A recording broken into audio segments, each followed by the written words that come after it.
అందరికీ నమస్కారం. నేను Babji master, BJP teacher cell కన్వీనర్ను. ఇవాళ భారతదేశంలో భారమవుతున్న వృద్ధాప్యం.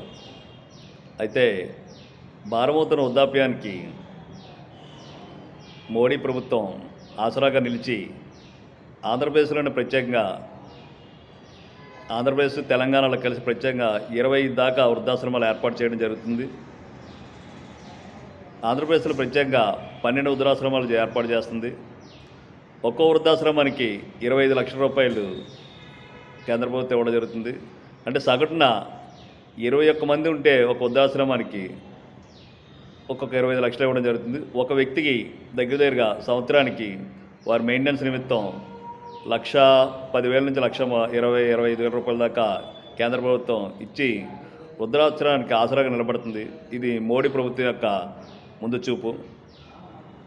ఇలాంటివి ఎన్నో పథకాలు కేంద్ర ప్రభుత్వం పెట్టడం జరిగింది. మీరందరూ ప్రభుత్వాన్ని ఆదరిస్తారని కోరుకుంటూ మీ బాబ్జీ మాస్టర్. జై భారత్, జై హింద్.